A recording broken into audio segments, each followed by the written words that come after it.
What is going on, YouTube people? Quick little update here. Heard some chatter about this earlier today throughout the morning and was waiting for the official statement from PSA before recording. The new PSA holders, the much ballyhooed, much discussed, much talked about new holders with the fancy new medical grade plastic that are an absolute nightmare to crack. Shortly after these rolled out, a lot of people started having an issue with the orders that were coming back with these flow lines.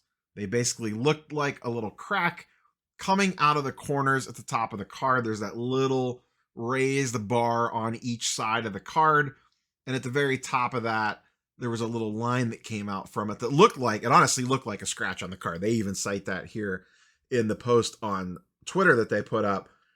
But it had something to do with the injection molding on the plastic or engineering or some such nonsense. Regardless, it didn't look great. And this was their pride and joy, their big new product launch.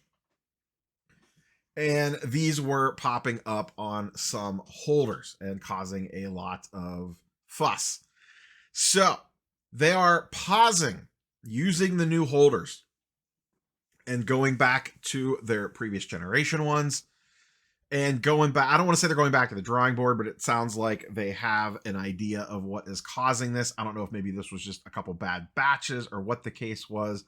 I have to imagine someone would have noticed this at some point in time throughout testing and said, guys, what is this? But I could be wrong. Who knows?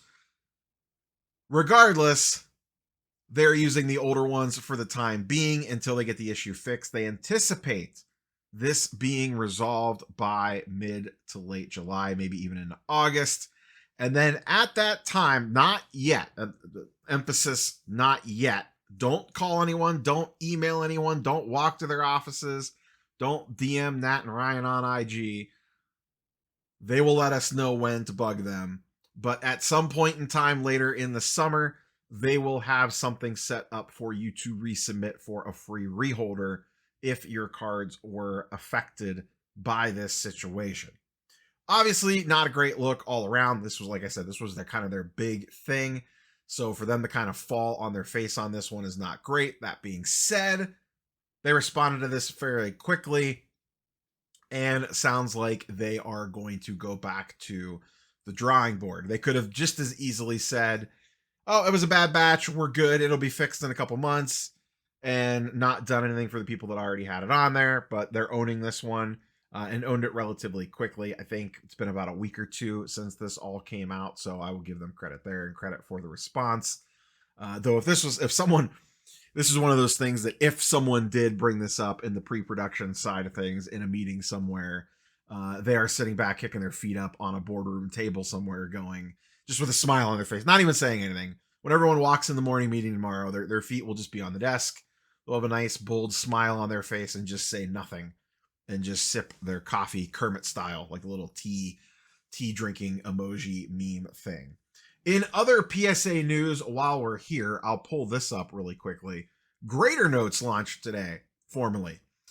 We kind of had wind that this was coming as well. I had heard it was going to be sometime this week, last week. A lot of that, we got the app update, and then there was that changes in their terms and conditions that we discussed in a video last week in regards to that these are going to be private and not to be shared. But we did get some details on how these are going to look, how it kind of pops up in the submission center itself.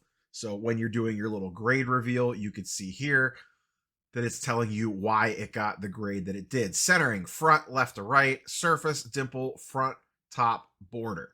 Perfect. This is exactly what I was talking about. Graders notes do not need to be complicated. Here's another example here. Corners, bent top left, edges, fraying, center right, surface discoloration, front top half, centering, back, top to bottom. Easy peasy. That's all that it takes. I know a lot of people in comments kind of leading up to this were talking about like, oh my goodness, this is going to take them so much more extra time and this is going to be a nightmare. And I had heard from PSA that the way that they were designing these was to be very streamlined and Couple things to keep in mind. One, you are only getting these if the card graded 9 or below. If you get a 10, there's no need to note anything. It's a 10. The other thing to keep in mind, this is for now only on express orders and up. So a $15 bulk card is not getting these. It's on higher end cards for now. Now, I do expect that to expand over time. I don't know that it ever gets down to every single card, but at least on the upper tier services, I would expect it to filter out to some other tiers as time goes on. The other thing to note for everyone also saying that this is going to slow them down drastically, based off of what I've heard, speaking once again directly to PSA, they have already been doing these internally for quite some time. They have been testing this internally, I believe upwards of 6 months to a year. So they're not doing anything new. They've been doing this for a while. They just were never made public. It was all behind the scenes for internal testing. So turning these things on, I believe it's the 14th, isn't going to all of a sudden drastically slow them down. All they're doing is going to be public facing instead of privately facing. Now, listen, I'm all for the graders notes. Absolutely fantastic. If you're submitting a card, especially a high value card, and it does not come back the grade that you thought it was going to, you 100% should know why it grades the way that it did. 1000%. That being said, I do not like the way that they are handling these, keeping them private to the submitter only. I was really hoping, and they could still always do this at some point in time down the line. Maybe this is just for the initial trial run to kind of see how things go. But I would really like to see these made publicly available. I just feel in addition to the submitter, the public should have access to these as well. It has worked in comic books for a very long time that way, as I discussed in that video earlier this week.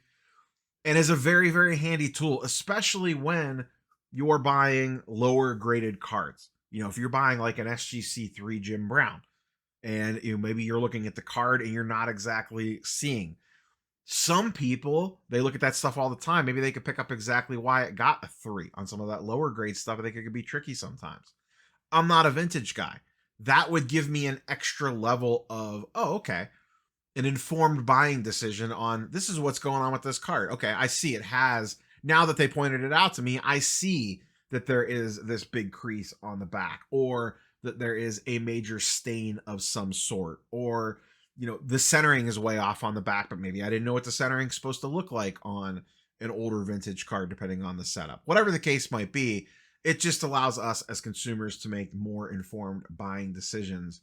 And I know initially, once again, this is only express. It's not going to be on every single card coming out the door. I'm more spinning this forward down the road when I have a feeling graders notes become more publicly available and filter down to lower tier services. The more notes that are out there on cards, the better it is for us as consumers that are transacting in and out of cards, whether you're buying for your PC or buying to potentially sell, whatever the case might be. But I do feel like these should be publicly available. Like I said, they've been that way in comic books forever. And to the best of my knowledge, there are really no negatives from the consumer side. Now, I can see the negatives from the company side of things, why they would like to keep these things hidden as much as possible. But from the consumer standpoint, I don't see many cons. I really don't. You could probably pitch me on a couple that I might be like, but ultimately it's going to come down to the grade on the outside of the card in regards to how it's priced. I have never seen graders notes swing the price of a comic book.